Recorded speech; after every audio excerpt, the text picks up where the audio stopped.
As the rut expands, the action progresses in fits and starts. The woods, dead for days, wake up instantly with a flurry of crunching leaves when a hot doe brings out every buck. It is one of the few events that has the power to bring otherwise nocturnal bucks out in daylight. November 6th dawns cool throughout much of the Midwest, a very welcome change from the several days of warm temperatures that have preceded it. TJ Prater has the element of surprise on his side as he hunts a fresh stand overlooking a classic rut funnel. Well, it's November 6th here in Kansas, and it's really one of our first cooler mornings. Josh and Matt are still in the shed getting ready. Me and Josh are actually sitting in a stand that all four of us went and hung 4 or 5 days ago. And as we were hanging it, we all just kept looking at each other and say, man, this is the real deal. So hopefully this morning is the morning for one of us. So we're gonna head that way, finish getting these guys ready to go, and hopefully by the end of the day, one of us has a buck on the ground.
What a crazy hunt. What an absolutely crazy hunt. If that deer's down, you guys have no idea the monkey that just jumped off my back. At first I thought it may be a little high, but I think the angle. You're good. I think that's a heck of a shot. Heck of a shot. That was one of the craziest mornings. Thank you, Jesus. Me, Josh, Derek, and Matt came and hung this stand a week ago because we said the first time we hunt this thing, we were gonna kill something.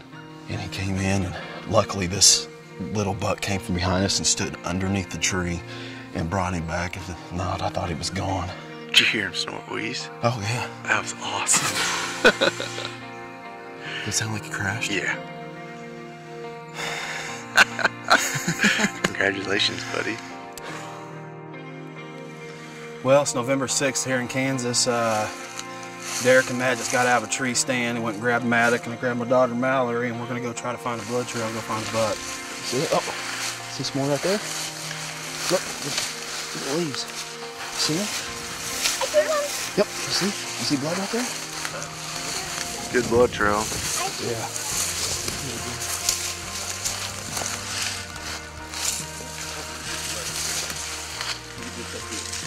He's right there. He's dead. Yes. Louder, come here, baby. You see him laying down there? Oh my gosh. Oh. You got a kicker. He didn't go far at all. That meat seeker put a hole in him. I couldn't ask for a better hunt. This deer came in. He was on us all day long. For some reason, that doe didn't want to leave, and that's all it took. But you know, he's not the biggest, but I think he's a 4-year-old, but he's mine. That's all that matters. And I just could appreciate Derek, Josh, and Matt more. They put up with me for a lot of years. Missed a couple bucks, just having close encounters. But I'll tell you what, it is all worth it for this moment. It is all worth it. You want to come see him, baby? Come here. Is that pretty awesome? Oh man, I'm excited.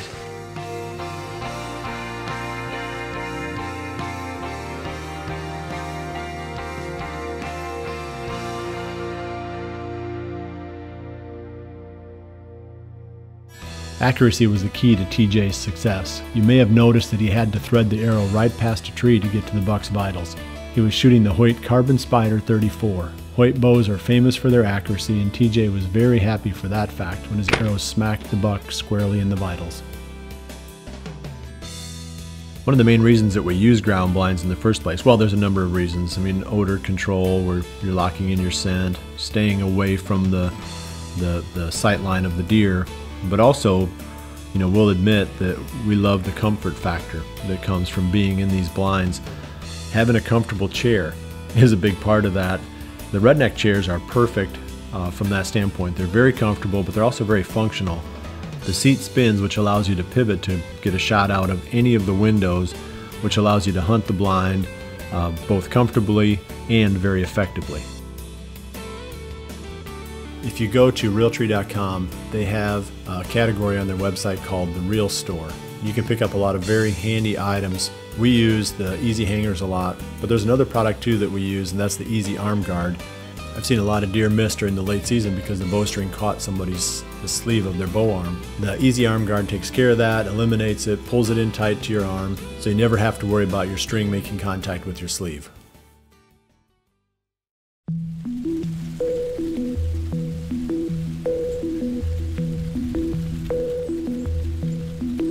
As TJ and crew celebrate his great hunt, I am wrapping up my own morning sit 500 miles to the northeast. It was a slow morning for me, with only one buck sighted, but just as I'm ready to leave the woods, I get a text from Chad Lathrop. The news is shocking. He has had a career morning, to say the least. He just found the giant buck that he hit all the way back on October 27th. This looks like where he bedded down one time. And then right over here is where he died. So he lays right here where we found him. It's about 200 yards from the blind. I haven't not yet moved him or touched him. I'm going to put my tag on him first, and then we'll get him out of here. Hey guys, it's November 6th, and I am sitting behind the biggest whitetail I've ever seen, been around, been a part of. It's been such a crazy story. We knew the deer was in the area. I'd looked at hundreds of trail camera pictures of him.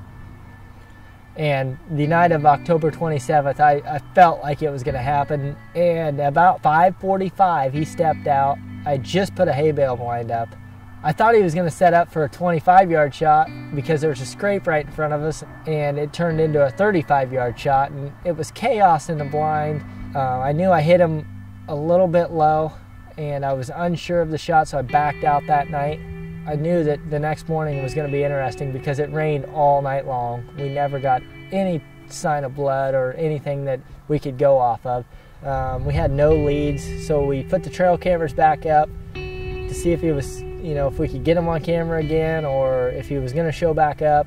There was no sign of him. He never showed back up that whole next week and a half. And today on November 6th, I went in this morning. I decided I was going to give up my hunting season. I was going to go after him. The first thing we noticed as we stepped into the field was a hawk flying around, and he went down the timber and he came back up, and we're like, that can't be right.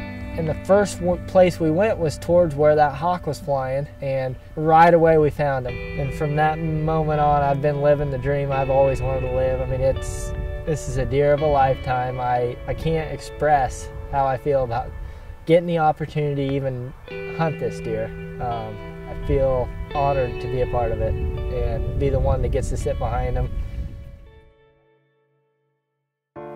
I always detach my fused quiver once I get to the stand or blind, but some of the hunters in our group prefer to leave them on. Fused quivers are easily detachable for guys like me, but they are light and lock solidly in place for those who prefer not to take them off. They also feature Fuse's stealth dampening system to reduce vibration. The company that we go to get our outerwear is Cabela's. With all the years of experience that they have in the garment and apparel market, they're an obvious choice. Cabela's makes a wide range of outerwear, so you'll be able to find exactly what you're looking for the way that you hunt. Muddy lineman's rope is a must-have when you're hanging tree stands. It's not only going to keep you safe and keep you from falling out of the tree, but it also allows you to use both hands while you're hanging your stands. So this is one thing we're never going to leave the truck without, and it makes hanging stands a breeze. I've been shooting Scott releases since 1991. That's 25 years. I like them because they are dependable, solid, adjustable, and very simple. I don't need a complicated release when the longest shot I'm likely to take is 40 yards, but I absolutely need one that will function as required despite freezing rain, snow, dirt, and years of hunting wear and tear. I have never had an animal get away in those 25 years because of an issue with a Scott release.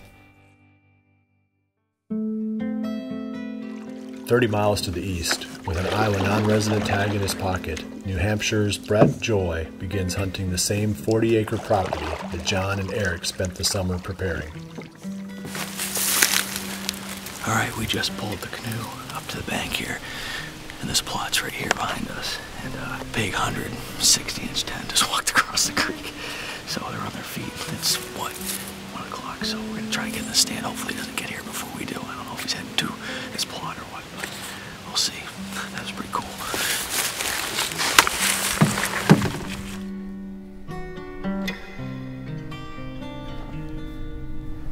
All right, we finally got settled in the stand here. We have a perfect west wind. The temps are good, the wind's perfect. Ross and I were just talking about that buck that we saw and going back and forth, and I looked at a couple trail camera pictures on my phone, and we're pretty darn sure, almost 100% sure that buck was a buck that we call Mr. Wilson. That's a deer that John found to shed off up probably a couple hundred yards from here in the cedar patch in March. We haven't got his picture since August, but he's a giant deer. He's really, really big. Hopefully that giant comes our way. I'll be really excited. If we don't kill or have anything crazy happen here, tonight we're probably going to come back in with the canoes in the morning and sit all day.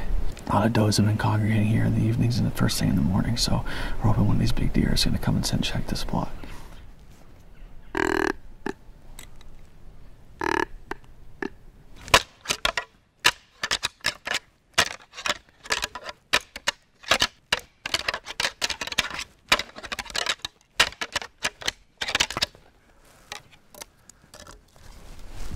Is he coming?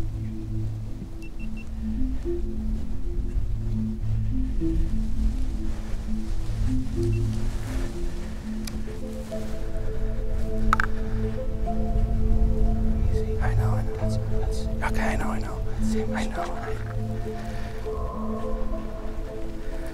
No.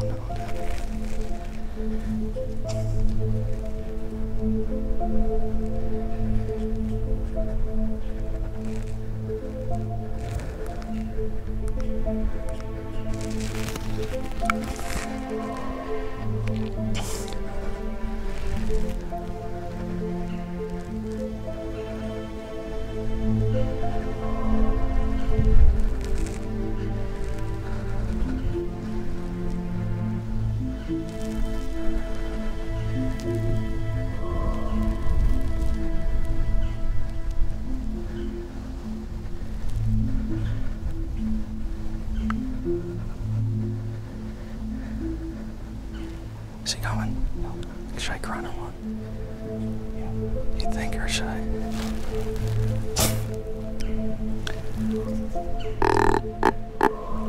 Do you hear me?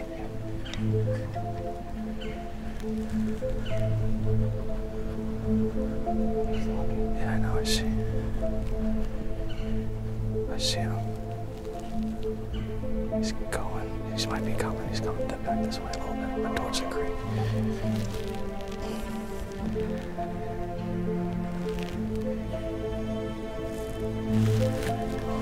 There's snort wheeze.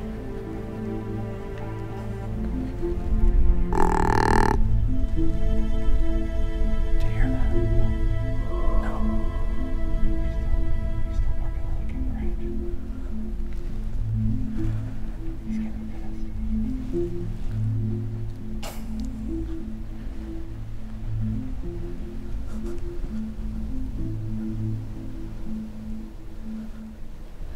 This is crazy. We just saw Mr. Wilson about an hour ago, and I look up and, I don't know, 45, 50 yards away is a big shooter buck, and Ross got a good look at him. I mean, he came to 40 yards. He looked like he was going to come right to the boar man, but he walked the other way. But that's actually a buck we called Switchblade Sam.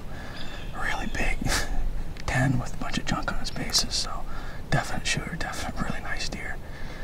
So we've seen 2 real big bucks tonight, so hopefully whatever will come back through at some point here.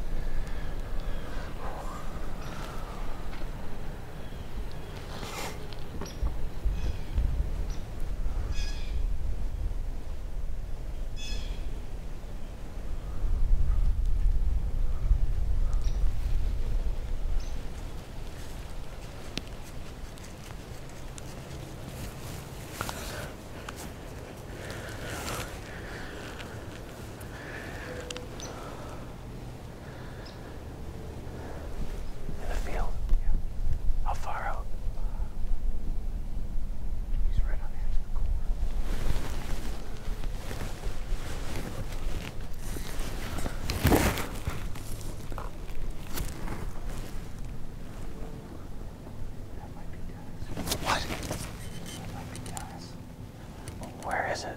Right there. How far? I don't know, 60 yards.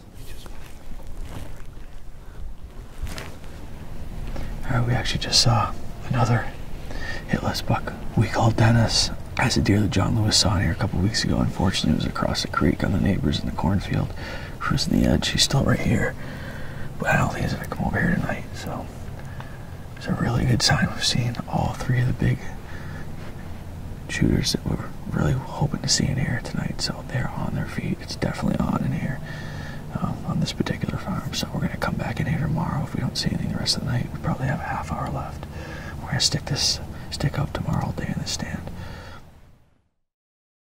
John and Eric planted frigid forage autumn quick plot in the small poor man's plot where Brett encountered the 3 dandy bucks. Autumn quick plot is very easy to establish and grows fast. This makes it a great choice if you miss the traditional summer planting window and have to play catch-up. Deer love it when it is the only green forage in the area, as was the case during Brett's hunt. Every time I went to the ground blind last season, I carried my Ozonics unit. The company wasn't paying me to do this. I was doing it because it made a significant difference in the way the deer reacted to my presence. I can't remember one time that a deer downwind of the blind ever noticed human odor when I was using the Ozonics. So for Ozonics to work this well under such tough conditions, I quickly became a believer in this company's ozone technology. One of the best ways to ensure a successful season is to keep from overhunting your stands. One way to overcome this challenge is to hold back one stand that you use only for quick sets, hunting on the fly. Muddy's 13-pound Vantage stand is ideal for this strategy. It is easy to carry in backpack fashion and goes up quickly, quietly, and solidly. The Muddy Vantage makes that goal a definite reality. In the first episode of Chasing November, I talked about a giant buck I shot in 2012. It was the buck I'd nicknamed the Double G4 buck.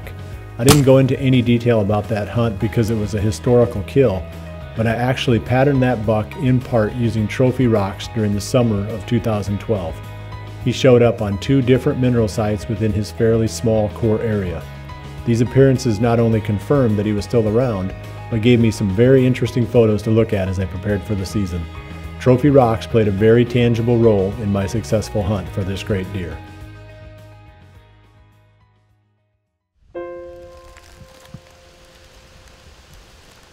That afternoon, Aaron and cameraman Mike Parente hiked back into a large block of public land. Hope is high. This is the same area where Aaron filmed a giant 10-pointer during the summer. Well, we finally made it up into the stand. We had a little spike buck in between us and the tree on the way up here, and he never saw us. We just let him work off through these oaks to the east of me here, but eventually made it up in here. And this is a spot I've been really excited about.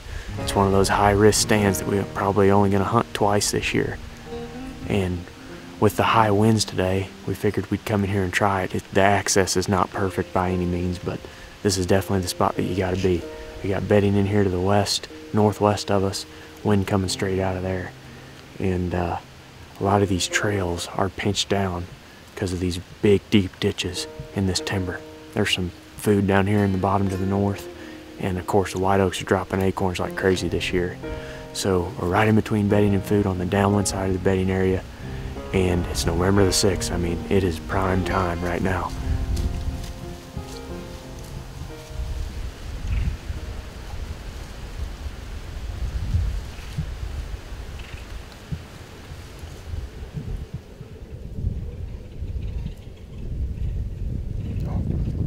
There's a buck right here.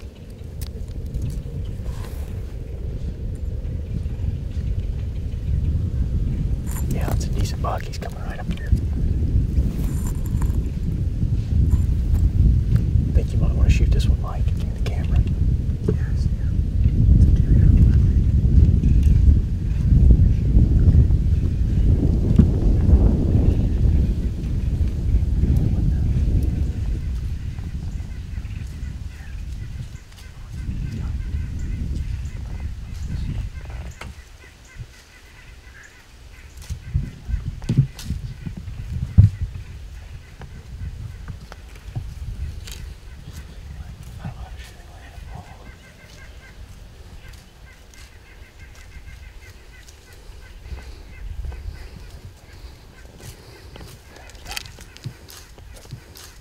Meh.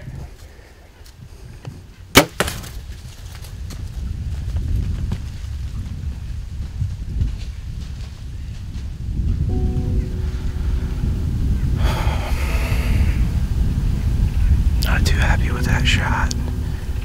Never happy to see that. I don't know. It's my first shot at a buck this season. First shot at a deer this season. So, I guess we're gonna have to look at the footage and see where it hit, but it doesn't look very good. We're gonna give him some time, probably give him all night, and hopefully we can find him in the morning. The cool weather sparked a great day of buck activity for everyone, and there is no reason to think the fun will end anytime soon. Mike Parente and Brett Joy are sure to have restless nights, but for very different reasons. Mike has a buck to recover tomorrow, and Brett is coming off a day that produced encounters with 3 shooters, and the wind will again be perfect for the stand. What will tomorrow bring? Can it possibly top today? There's only one way to find out. You get up and do it again. You never know what will happen when you are chasing November.